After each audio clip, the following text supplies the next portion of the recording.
한방눈이 펑펑 내리고 있던 그날, 간호사 정서연은 쓰러진 노숙자 할아버지를 급히 응급실로 모셔갔습니다. 하지만 그 일로 병원 운영팀장인 송 부장은 작년 노숙자 환자 사건 기억 안 납니까? 그때 병원 평가가 얼마나 하락했는지 정말 몰라서 그러는 겁니까? 결국 그녀를 해고되게 만듭니다. 그런데 다음 날 병원의 부원장이 그녀를 찾아와 사과하며 빛바랜 사진 한 장을 내미는데 사진 속의 한 여인을 보고 서연은 깜짝 놀라게 되는데요. 노숙자 할아버지, 사진 속의 인물, 그리고 병원 부원장과 서연. 이들에게는 과연 어떤 사연이 숨겨져 있을까요? 지금 바로 그 사연을 들려드리겠습니다. 창문 밖으로 한방눈이 펑펑 내리고 있었습니다. 정서연은 12시간 야간 근무를 마치고 병원 로비에 서서 잠시 눈을 구경했어요. 피로가 온몸을 짓누르는 느낌이었지만 하얀 눈을 보니 마음이 조금 가벼워졌습니다. 얼른 집에 가서 따뜻한 물로 샤워하고 푹 자야겠다. 서연은 목도리를 단단히 감싸고 병원 출입구를 향해 걸음을 옮겼습니다. 그런데 그때 병원 입구 옆 벤치에서 무언가 움직이는 것이 보였습니다. 처음에는 눈더미인 줄 알았는데 자세히 보니 사람이었어요. 낡은 코트를 걸친 할아버지가 벤치에 기대어 쓰러져 있었습니다. 서연은 가방을 내려놓고 할아버지에게 달려갔어요. 할아버지, 괜찮으세요? 아무 대답이 없었어요. 서연의 간호사 본능이 즉시 깨어났습니다.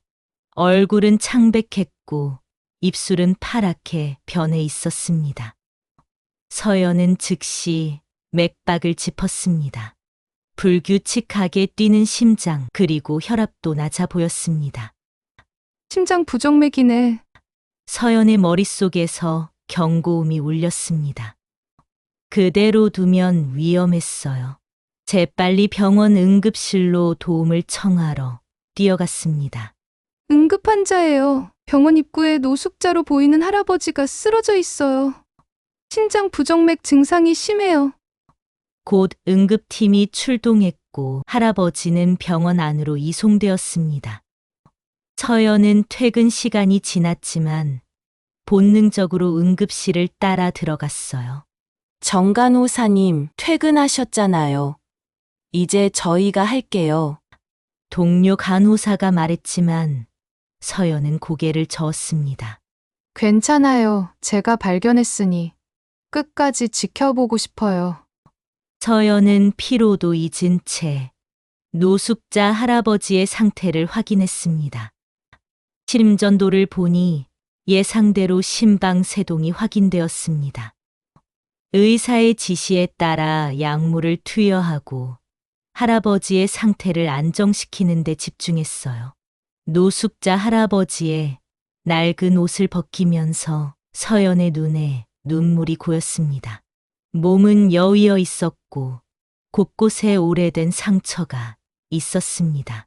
이름표나 신분증은 찾을 수 없었습니다. 얼마나 힘드셨을까. 서연의 마음 한구석이 아렸습니다. 문득 7년 전 이 병원에 첫 출근했던 날이 떠올랐어요. 그날도 눈이 내렸었습니다. 여기가 엄마가 일하셨던 병원이구나. 서연은 어머니 한소희가 남긴 낡은 병원 신분증을 품에 안고 병원에 들어섰던 기억이 생생했습니다. 서연의 인생은 어머니의 낡은 병원 신분증과 의료 노트와 함께 시작되었어요. 서연이 16살 때 어머니는 세상을 떠났지만 남겨진 의료 노트는 서연이 간호사의 길을 걷는 나침반이 되었습니다. 엄마라면 분명 이렇게 하셨을 거야. 노숙자 할아버지의 상태가 안정되자 서연은 잠시 의자에 앉아 숨을 돌렸어요. 시계를 보니 퇴근 시간을 2시간이나 넘겼습니다. 그때 익숙한 목소리가 들려왔습니다. 정서연 간호사, 무슨 생각으로 이러는 겁니까? 송 부장이었습니다. 병원 운영팀의 송 부장은 항상 규정과 절차를 강조하는 사람이었어요. 날카로운 안경 너머로 서연을 노려보고 있었습니다. 신원 미상의 노숙자를 응급실에 데려오다니 규정 위반이라는 걸 모릅니까? 보험도 없는 환자에게 이런 고가의 치료를 제공하면 병원은 어떻게 됩니까? 서연의 가슴이 쿵 내려앉았습니다. 하지만 곧 용기를 내어 대답했어요. 송 부장님, 사람의 생명이 더 중요하지 않을까요? 위급한 환자를 그냥 두고 갈 수는 없었습니다. 송 부장의 얼굴이 붉어졌습니다. 작년 노숙자 환자 사건 기억 안 납니까? 그때 병원 평가가 얼마나 하락했는지 정말 몰라서 그러는 겁니까? 서연은 입술을 깨물었어요. 작년에 노숙자 환자가 병원에서 적절한 치료를 받지 못하고 사망한 사건이 있었습니다. 하지만 그것이 오히려 서연에게는 이유가 되었어요. 그래서 더더욱 이분을 돕고 싶었습니다. 같은 실수를 반복하고 싶지 않아서요. 송 부장은 한숨을 내쉬었습니다. 내일 아침 9시 인사팀에서 윤 팀장님과 면담하세요. 오늘 일에 대해 반드시 소명해야 할 것입니다. 서연의 심장이 빠르게 뛰기 시작했어요. 하지만 후회는 없었습니다. 다음 날 아침, 서연은 인사팀 회의실에 앉아 있었습니다. 윤 팀장과 송 부장이 서류를 검토하며 심각한 표정을 지었어요. 정서연 간호사, 어제 일에 대해 설명해 보세요. 윤 팀장이 말했습니다. 서연은 차분하게 상황을 설명했어요. 할아버지의 위급한 상태, 간호사로서 내린 판단, 그리고 그 결정에 대한 책임. 규정은 알고 있습니다. 하지만 저는 간호사로서 생명을 살리는 것이 첫 번째 의무라고 배웠어요. 어머니도 그렇게 가르쳐 주셨고요. 윤 팀장은 고개를 끄덕였지만 송 부장의 표정은 여전히 굳어 있었습니다. 병원도 생존해야 환자를 살릴 수 있습니다. 정간호사, 송 부장이 냉정하게 말했어요. 침묵이 흘렀습니다. 서연의 심장이 쿵쿵 뛰었습니다.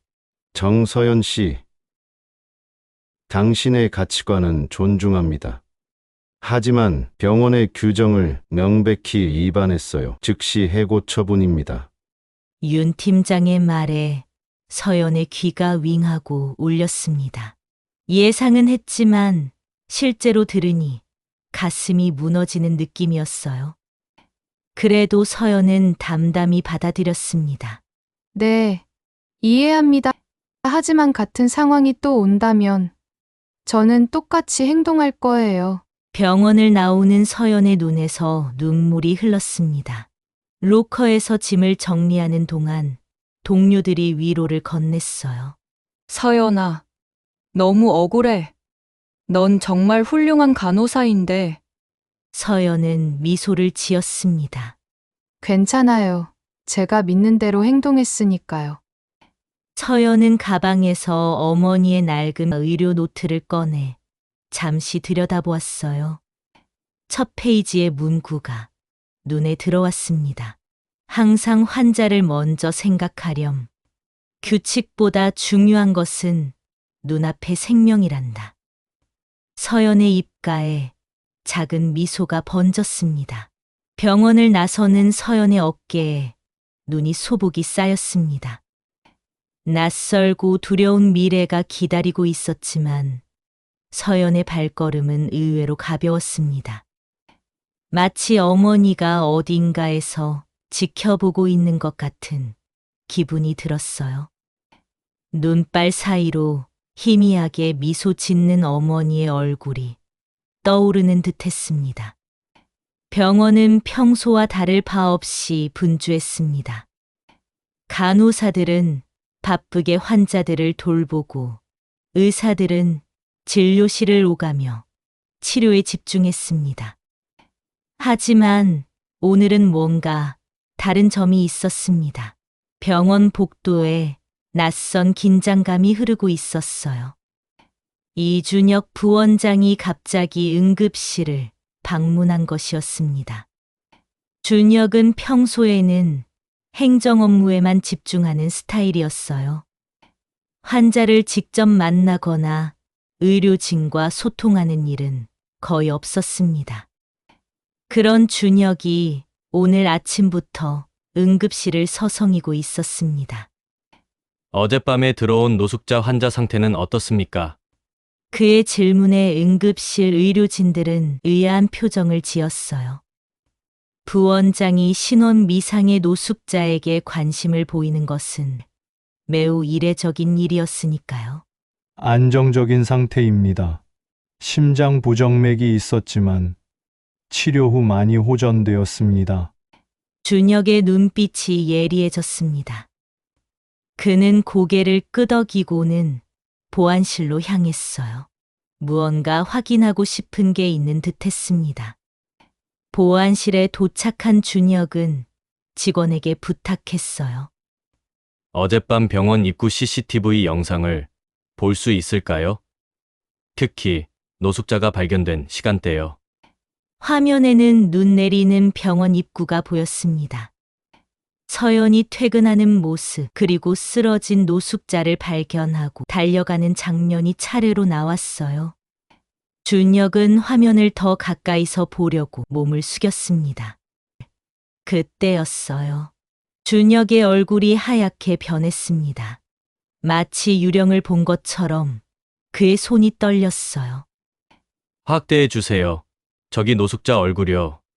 화면이 확대되자 준혁의 숨이 멎는 것 같았습니다. 노숙자의 얼굴은 낯설면서도 너무나 익숙했어요. 그의 뇌리에 번개가 치는 것 같았습니다. 내 아버지의 쌍둥이 형제, 50년 전에 실종되셨다는 그분. 맞아. 온몸에 소름이 돋았습니다. 준혁은 자리에서 벌떡 일어났어요. 저 간호사, 이름이 뭔가요? 정서연이라고 합니다. 하지만 오늘 아침에 해고되었어요. 준혁의 눈이 커졌습니다. 해고요? 무엇 때문입니까? 규정 위반이요. 신원 미상의 노숙자를 응급실에 데려왔다고요. 준혁의 얼굴이 어두워졌어요.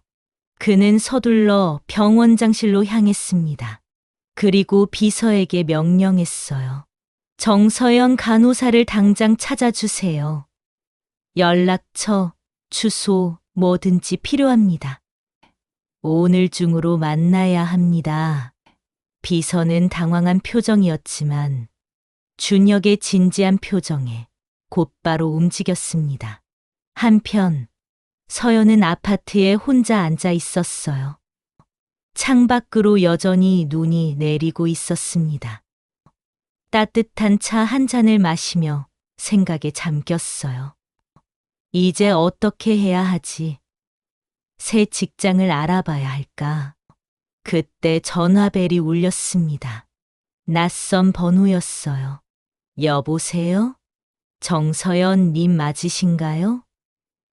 저는 중앙병원 이준혁 부원장입니다. 서연의 심장이 쿵 내려앉았어요. 부원장이라니 왜 그가 전화를 하지?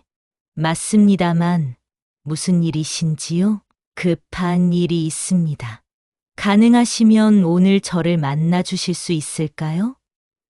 매우 중요한 일입니다. 서연은 망설였습니다. 해고된 병원의 부원장을 만난다는 게 이상했어요. 하지만 목소리에서 느껴지는 절박함이 단순한 업무 이야기는 아닌 것 같았습니다. 알겠습니다. 어디서 만날까요? 2시간 후, 서연은 조용한 카페에 앉아 있었습니다. 문이 열리고 준혁이 들어왔어요.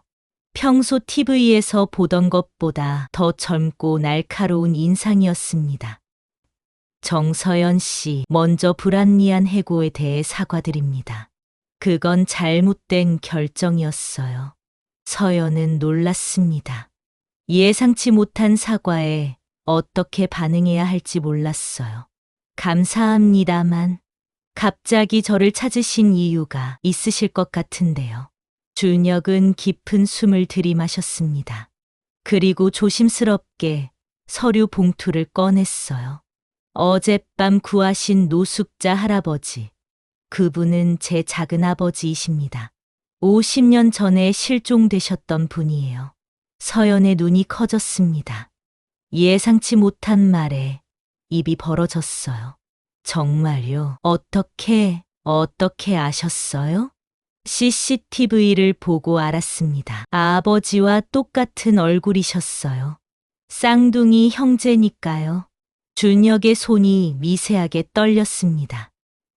그는 봉투에서 오래된 사진 한 장을 꺼냈어요. 이게 제 아버지와 작은아버지의 젊은 시절 사진입니다. 그리고 여기 이분은 사진을 본 순간 서연의 심장이 멈춘 것 같았습니다. 사진 속 여자는 분명 어머니 한소희였어요. 젊은 시절의 모습이었지만 틀림없었습니다. 어머니? 서연의 목소리가 떨렸습니다. 손가락이 사진 위를 가리켰어요. 이분은 제 어머니예요. 한소희 씨라고. 그런데 어떻게 엄마가 이 사진에... 준혁도 충격받은 표정이었습니다. 그의 얼굴이 하얗게 변했어요. 한소희, 그 이름은... 준혁은 말을 잇지 못했습니다. 그는 서류 봉투에서 또 다른 사진을 꺼냈어요. 병원 의료진들의 단체 사진이었습니다. 이 사진은 30년 전 우리 병원 의료진들 사진입니다. 여기 보면 한소희 선생님이 계십니다. 서연은 사진을 자세히 보았습니다. 젊은 어머니가 환하게 웃고 있었어요. 그리고 그 옆에는... 그런데 이분은 누구시죠? 우리 아버지입니다. 이민국 현 이사장이십니다. 서연의 세계가 순식간에 무너지는 것 같았습니다. 귀에서 윙 소리가 났어요. 어머니와 이민국 이사장이 나란히 서 있는 모습. 두 사람 사이에 미묘한 분위기가 느껴졌습니다. 서연 씨, 혹시 어머니가 남기신 것들이 있나요? 서연은 잠시 망설였지만 가방에 소중히 간직해온 어머니의 병원 신분증과 의료 노트를 꺼냈어요. 떨리는 손으로 준혁에게 건넸습니다. 이건 어머니가 남긴 유일한 물건들이에요. 항상 가지고 다녀요. 준혁은 조심스럽게 의료 노트를 펼쳤습니다. 첫 페이지에는 이민국에게라고 적혀 있었어요. 두 사람의 눈이 마주쳤습니다. 서연 씨, 이건 말이 필요 없었습니다. 모든 것이 명확해졌어요. 서연은 이민국과 한소희의 사이에서 태어난 딸이었습니다. 그럼 저는 이민국 이사장님의... 준혁이 고개를 끄덕였습니다. 그리고 저는 당신의 이복 동생인 것 같네요. 말 그대로 천둥이 친 것 같은 충격이었습니다. 서연의 온몸이 얼어붙었어요. 30년간 알지 못했던 아버지, 그리고 갑자기 나타난 동생. 너무나도 비현실적인 상황이었습니다. 어떻게 이럴 수가. 서연의 목소리가 떨렸어요. 준혁은 조심스럽게 말을 이었습니다. 확실히 하기 위해 DNA 검사를 해보는 게 어떨까요? 이미 확신하고 있지만 과학적으로 확인하면 더 좋을 것 같습니다. 서연은 멍하니 고개를 끄덕였습니다. 모든 것이 꿈 같았어요. 어제는 해고된 간호사였는데 오늘은 병원 이사장의 딸이라니. 어머니는 한 번도 아버지에 대해 말씀하지 않으셨어요. 그저 좋은 사람이었다라는 말만. 눈물이 서연의 뺨을 타고 흘렀습니다. 준혁은 조심스럽게 휴지를 건넸어요. 아버지도 한소희 선생님에 대해 말씀하신 적이 없어요. 하지만 가끔 혼자 계실 때 슬픈 표정을 짓곤 하셨죠. 서연은 깊은 한숨을 내쉬었습니다. 너무 많은 정보가 한꺼번에 밀려 들어와 머리가 어지러웠어요. 시간이 필요해요. 모든 걸 받아들이기에는. 준혁은 이해한다는 듯 고개를 끄덕였습니다. 물론이에요. 하지만 한 가지만 약속해 주세요. 병원으로 돌아와 주세요. 당신의 자리는 여전히 남아 있어요. 서연은 복잡한 표정으로 창밖을 바라보았습니다. 눈은 그쳤지만 하늘은 여전히 흐렸어요. 마치 그녀의 마음처럼. 생각해 볼게요. 카페를 나서는 서연의 발걸음은 무거웠습니다. 하지만 어딘가 마음 한구석에서는 작은 희망의 불빛이 피어오르고 있었어요. 드디어 자신의 뿌리를 찾게 된 것이니까요. 병실 안은 조용했습니다. 창문으로 들어오는 햇살이 이태원의 얼굴을 부드럽게 비추고 있었어요. 침대 옆에는 서연이 앉아 있었습니다. 그녀는 특별 승인을 받아 이태원의 담당 간호사가 되었어요. 오늘은 좀 어떠세요? 서연의 부드러운 목소리에 이태원은 미소를 지었습니다. 처음 발견했을 때보다 얼굴에 혈색이 돌았어요. 많이 좋아졌어. 모두 내 덕분이지. 서연은 이태원의 상태를 체크하며 생각에 잠겼습니다. 일주일 전 준혁과의 만남 이후 모든 것이 너무 빠르게 변했어요. DNA 검사는 진행 중이었고 병원에는 다시 복직했습니다. 그리고 무엇보다 이 할아버지가 자신의 친가족이라는 사실이 아직도 믿기지 않았어요. 병실 문이 열리는 소리가 들렸습니다. 서연의 심장이 쿵 내려앉았어요. 이민국 이사장이었습니다. 그는 병실 앞에서 잠시 망설이다가 천천히 안으로 들어왔어요. 형, 정말 형 맞습니까? 이민국의 목소리가 떨렸습니다. 50년 만에 만나는 쌍둥이 형제. 그의 눈에는 눈물이 고여 있었어요. 이태원은 천천히 고개를 돌려 자신의 동생을 바라보았습니다. 순간 두 사람의 눈이 마주쳤어요. 시간이 멈춘 것 같았습니다. 민구가, 내 동생 민구가. 그 몇 마디 안에는 50년의 세월이 담겨 있었어요. 이민국은 더 이상 참지 못하고 형의 손을 꼭 잡았습니다. 눈물이 그의 뺨을 타고 흘러내렸어요. 왜 연락도 없이 50년이나. 이태원은 천천히 눈을 감았습니다. 깊은 한숨이 그의 입에서 새어나왔어요. 내가 행복하길 바랐어. 내가 없는 편이 내게 더 좋을 것 같았거든. 서연은 조용히 병실을 나가려 했습니다. 형제의 재회는 너무 사적인 순간이었어요. 하지만 이민국이 그녀를 불러 세웠습니다. 서연 씨, 남아주세요. 당신도 이 이야기를 들어야 해요. 서연의 가슴이 두근거렸습니다. 그녀는 천천히 다시 자리에 앉았어요. 이태원은 병상에서 천천히 몸을 일으켰습니다. 그의 눈빛이 멀리 과거를 바라보는 듯했어요. 우리 집은 가난했지. 아버지는 일찍 돌아가셨고 어머니는 우리를 키우느라 고생 많이 하셨어. 그런데 고등학교 때 나하고 민국이 둘 다 의대에 갈 수 있는 성적을 받았어.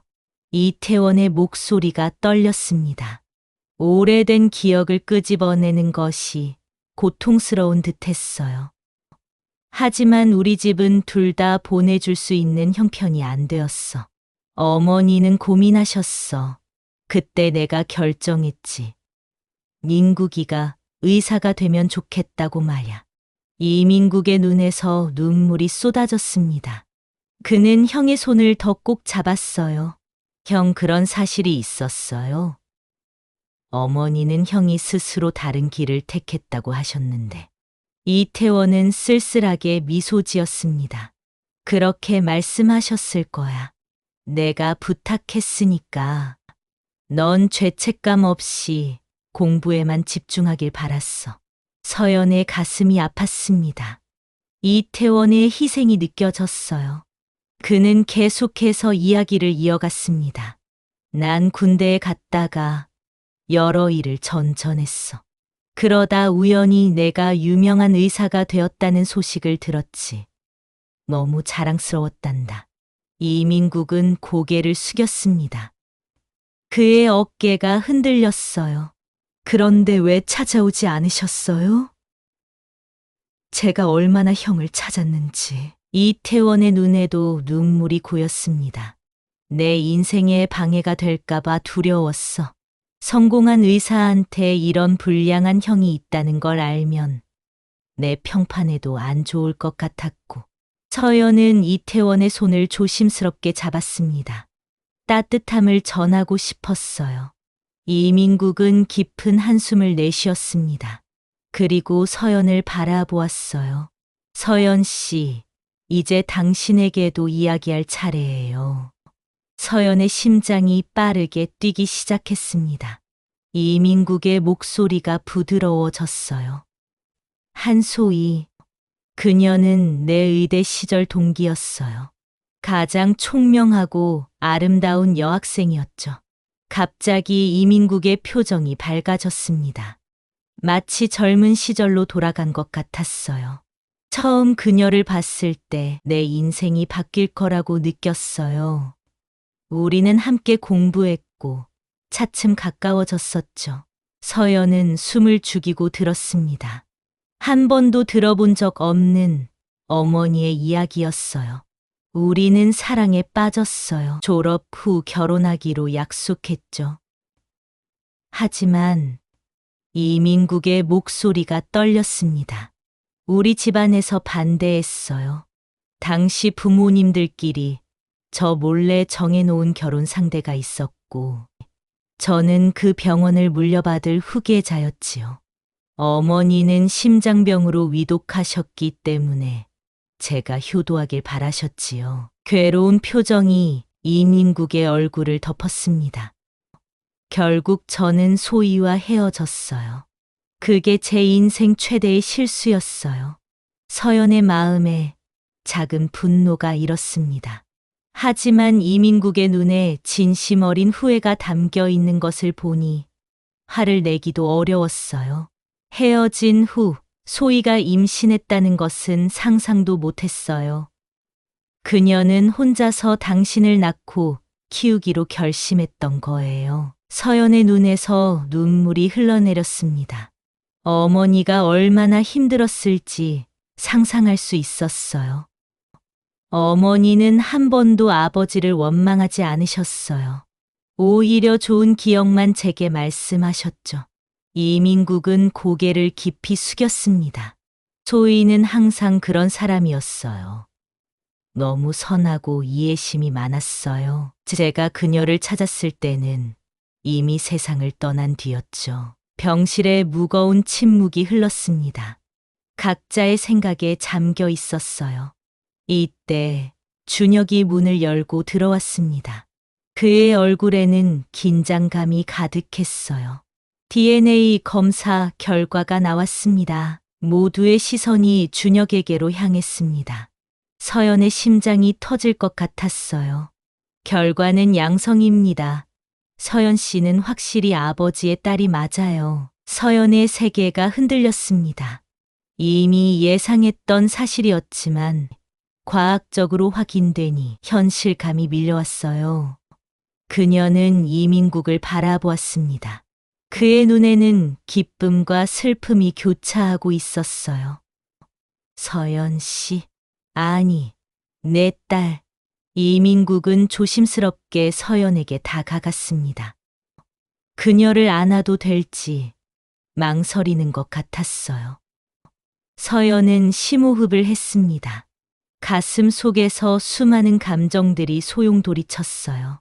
기쁨, 분노, 혼란, 두려움. 모든 것이 한꺼번에 밀려왔습니다. 시간이 좀 필요해요. 서연의 목소리가 떨렸습니다. 그녀는 천천히 몸을 일으켰어요. 30년 동안 아버지 없이 살았는데 하루아침에 모든 것을 받아들이기는 어려워요. 이해해 주세요. 이민국은 고개를 끄덕였습니다. 그의 눈에는 이해와 존중이 담겨 있었어요. 물론이지.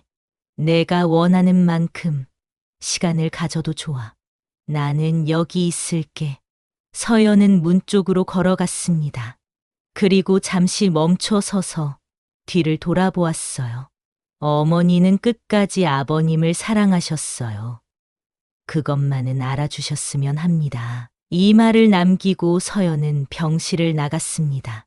복도를 걸으며 그녀의 눈에서 눈물이 흘러내렸어요. 하지만 이상하게도 마음은 조금 가벼워진 느낌이었습니다. 마치 오랫동안 짊어지고 있던 무거운 짐을 내려놓은 것 같았어요. 어머니, 저 잘하고 있는 걸까요? 서연은 창밖을 바라보았습니다. 구름 사이로 햇살이 비치고 있었어요. 그 빛 속에서 어머니의 미소가 보이는 것 같았습니다. 한 달이 흘렀습니다. 창밖으로 겨울이 끝나가고 있었어요. 눈이 녹고 조금씩 봄 기운이 느껴지기 시작했죠. 서연의 마음도 비슷했습니다. 얼어붙었던 감정이 조금씩 녹아내리고 있었어요. 서연은 매일 아침 병원으로 출근했습니다. 처음에는 모든 것이 어색했어요. 이민국은 그녀의 아버지였고 준혁은 이복 동생이었습니다. 너무나 갑작스러운 변화였죠. 하지만 시간이 지날수록 서연은 이 새로운 현실에 조금씩 적응해 갔어요. 정간호사님, 오늘도 일찍 오셨네요. 간호사실에서 동료가 반갑게 인사했습니다. 서연은 미소를 지었어요. 예전과 달리 이제 사람들의 시선이 달라진 것을 느낄 수 있었습니다. 이 사장의 딸이라는 소문이 퍼진 이후 그녀를 대하는 태도가 미묘하게 변했어요. 익숙해져야겠지. 어쩔 수 없는 일이니까. 서연은 깊은 한숨을 내쉬었습니다. 그때 복도에서 송 부장과 마주쳤어요. 한 달 전 그녀를 해고했던 인물이었죠. 송 부장의 표정이 묘하게 굳었습니다.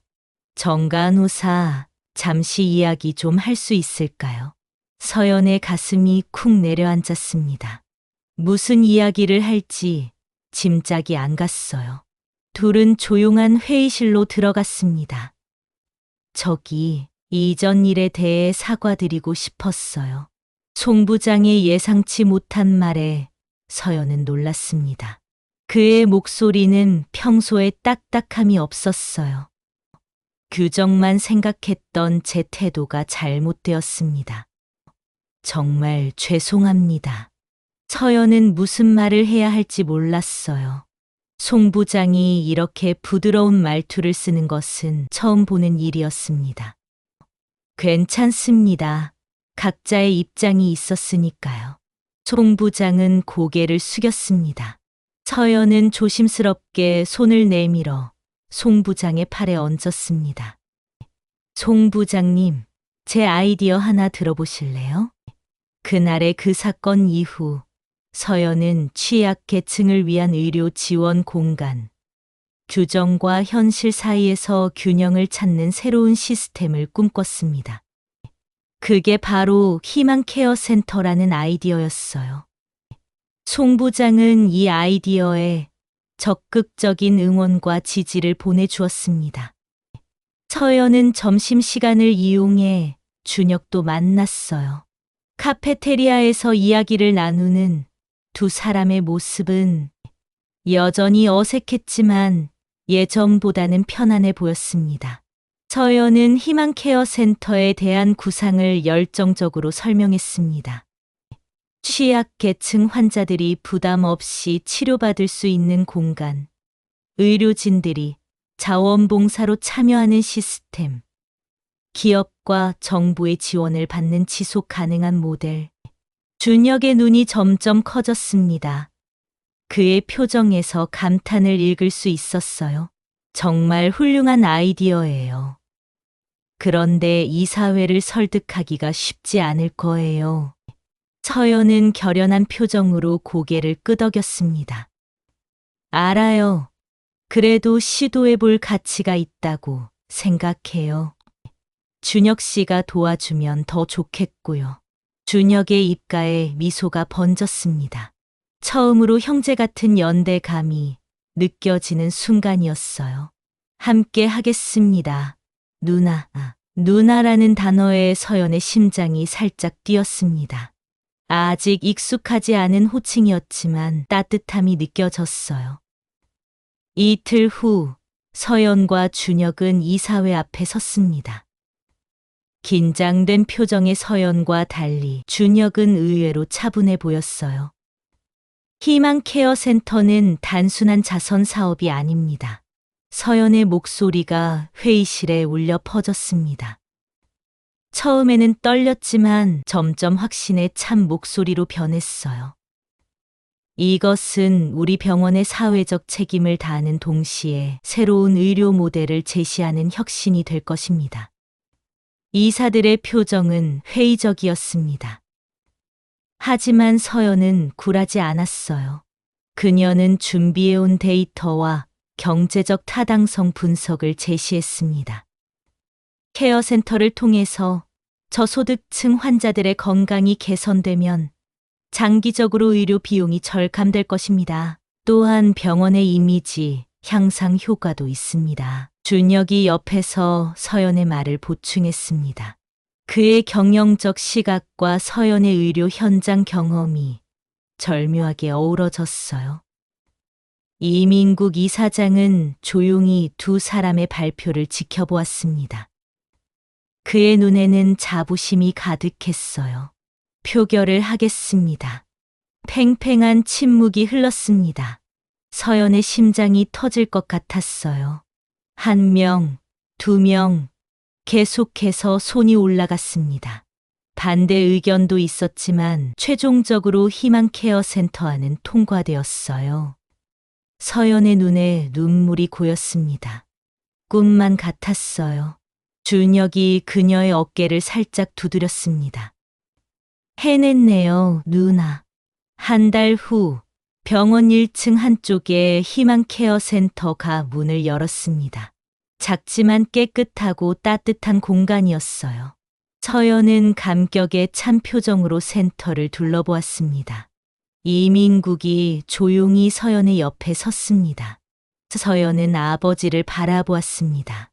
아직은 어색했지만 전보다 훨씬 편안해진 사이였어요.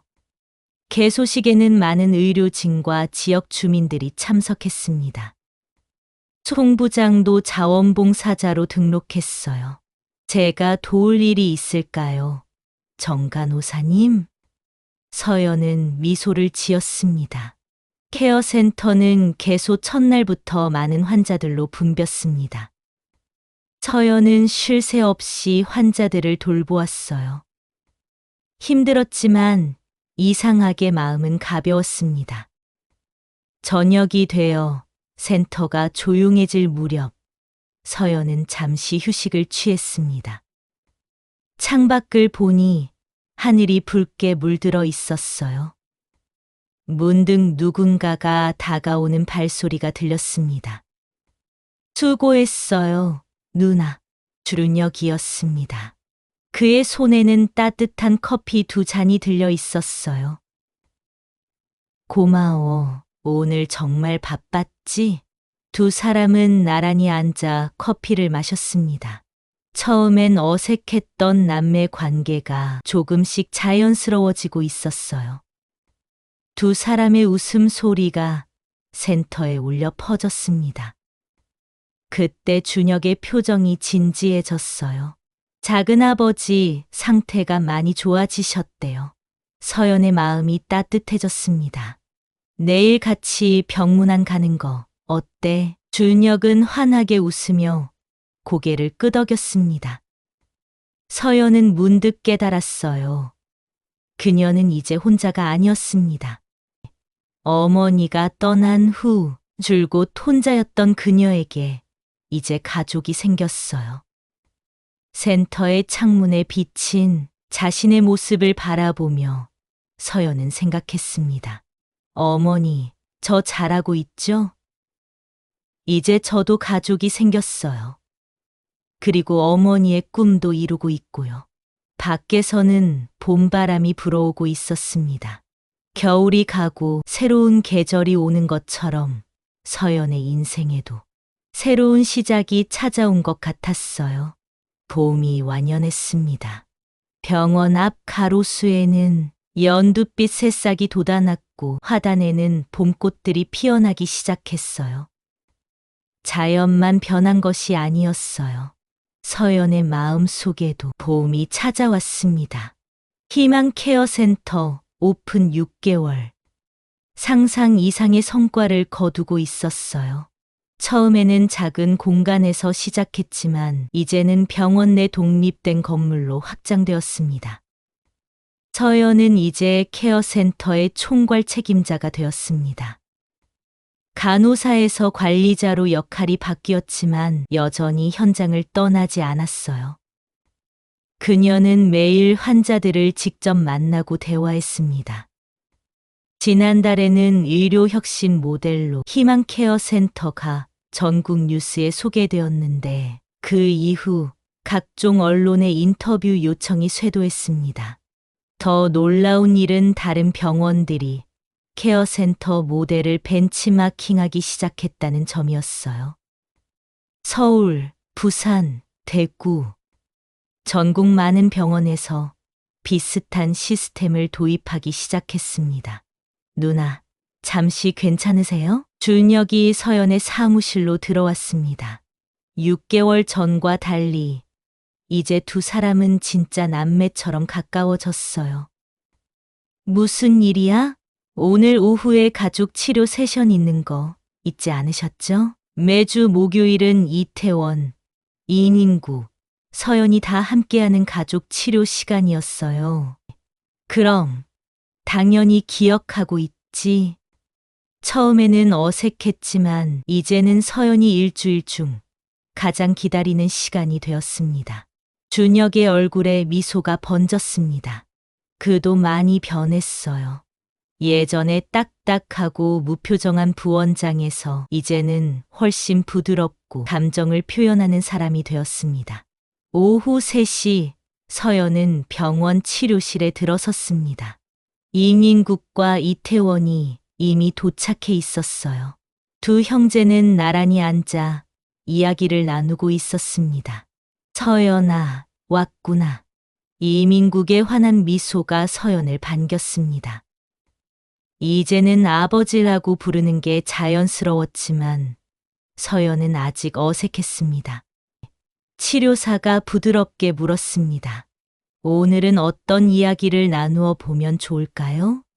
이태원이 입을 열었어요. 나는 미안하다는 말을 하고 싶어. 모두의 시선이 이태원에게 향했습니다. 그의 목소리는 떨렸지만 또렷했어요. 내가 모습을 감추지 않았더라면 우리 가족이 더 일찍 함께할 수 있었을 텐데. 이민국은 형의 손을 꼭 잡았습니다. 그의 눈에는 눈물이 고여 있었어요. 형님이 미안해할 필요 없어요. 우리가 다시 만난 것만으로도 충분합니다. 서연은 두 형제를 바라보며 가슴이 먹먹해졌습니다. 50년의 세월을 뛰어넘은 형제애가 느껴졌어요. 저도 할 말이 있어요. 서연의 목소리가 떨렸습니다. 오랫동안 마음에 담아두었던 이야기였어요. 처음에는 아버님을 원망했어요.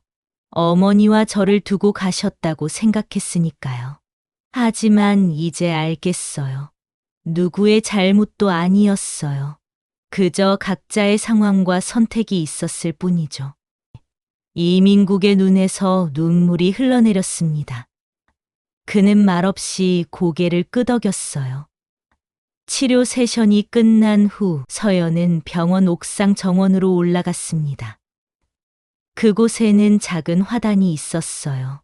서연이 직접 꾸민 공간이었습니다. 봄꽃들이 활짝 피어 있었어요.